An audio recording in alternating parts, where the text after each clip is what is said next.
I think the most helpful thing that I've heard gender dysphoria be described as is imagine you're wearing an itchy, ill-fitted sweater that you just can't seem to get off. Yeah, that's exactly what it's like.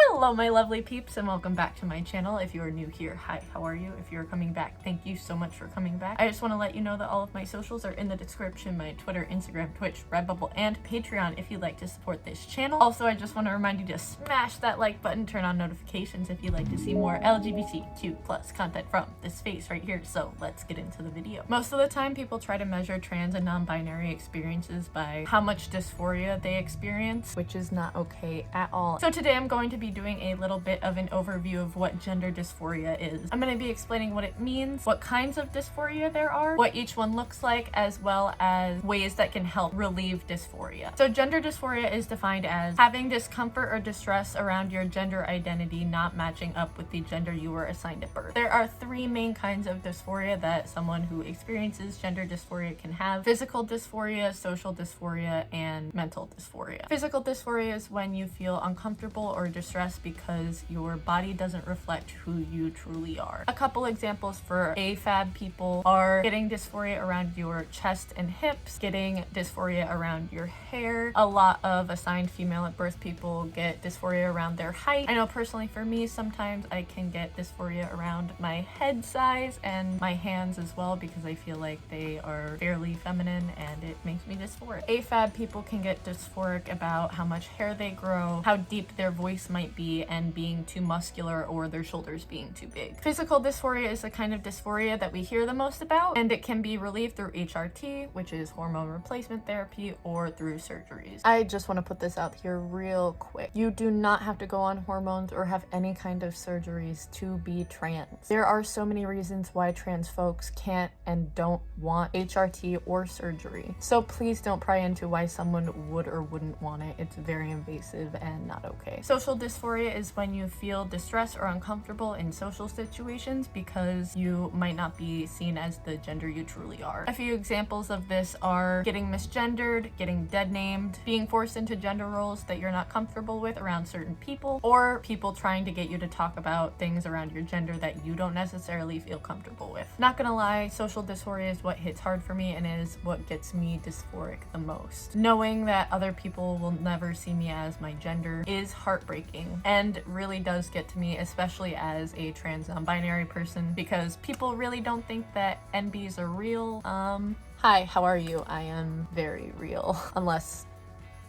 this all isn't real, then I guess I'm not real. I don't know.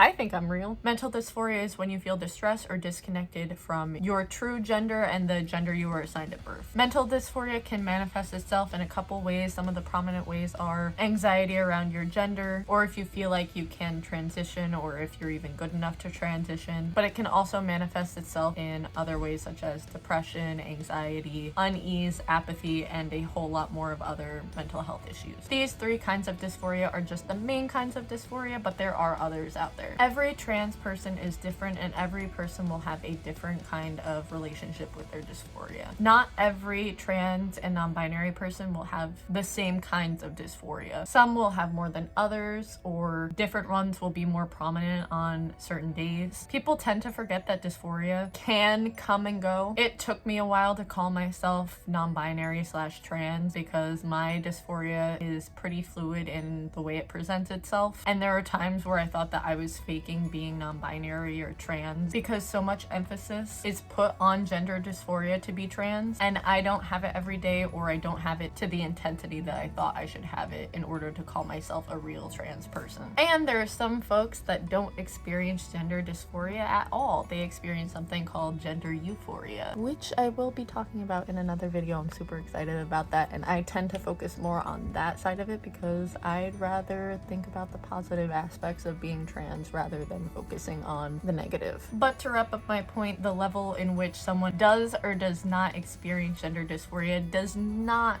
invalidate their gender. Having gender dysphoria can be crippling at times, especially when you might not have the most supportive people around you. Trust me, I know what it's like to be misgendered and dead named by people who know that I'm non-binary and trans and still do it anyway, so I completely feel you on this. Some things that might help your gender dysphoria are being able to dress how you want to. Now, I know this isn't possible for everyone. There are closeted trans and non-binary people, but even if it's just a small thing that makes you really euphoric, I know wearing my docs makes me euphoric because I'm like, yes, I'm wearing boots, masculinity. It's those kind of things that can really help you feel better in your own skin, even if it's something small that you're wearing. Being around people who respect your pronouns and your name. Now, I'm not gonna lie, living here in my apartment with my roommates who also happen to be non-binary and gender fluid, they both understand why it's super important to use our correct names and gender each other correctly. And it really did help me with a lot of dysphoria because a lot of my dysphoria comes from social dysphoria, and having two people that I know I can come home to and be like, okay, at the very least I know they're going to say my name and say my pronouns. It's like, okay, that's good. I know that not everyone has that, but there are people out there who will love and support you. Chosen family is sometimes more important than biological family, especially when it comes to the trans and non-binary communities, because there are a lot of people that still don't understand it. I promise there are people out there who will love and respect who you truly are. And for my AFAB people, I know that when I could binding really helped me out.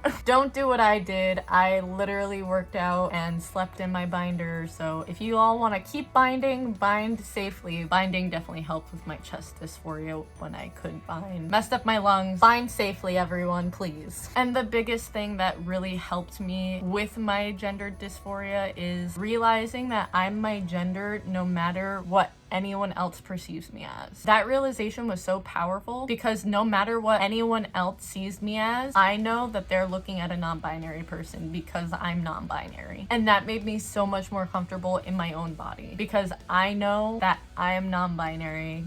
And that makes me so happy that this is a non-binary body. No matter what it looks like right now, it just is. It took me a very long time to be comfortable in that and make that realization. And there are days where I'm still like, I hate this body, but it's a whole lot more manageable for me to be like, no, I'm in a non-binary body because I'm non-binary. It doesn't matter what other people see me as. I hope you all enjoyed this video. I'm planning on doing more videos like this. I'm already planning on doing one about gender euphoria and also body dysphoria versus body dysmorphia. So look out for those in the next month or two. And be sure to leave a comment down below about what helps you with gender dysphoria or what your dysphoria looks like. I also want to let you know that I do have a Patreon, so if you'd like to see more videos like this and help support me to be able to do this full time for all of you, that would be amazing. In my bio, go check it out. One of the best ways to support me because I would love to be doing this full time for all of you. Thank you all again, and I will see you in the next video. Bye.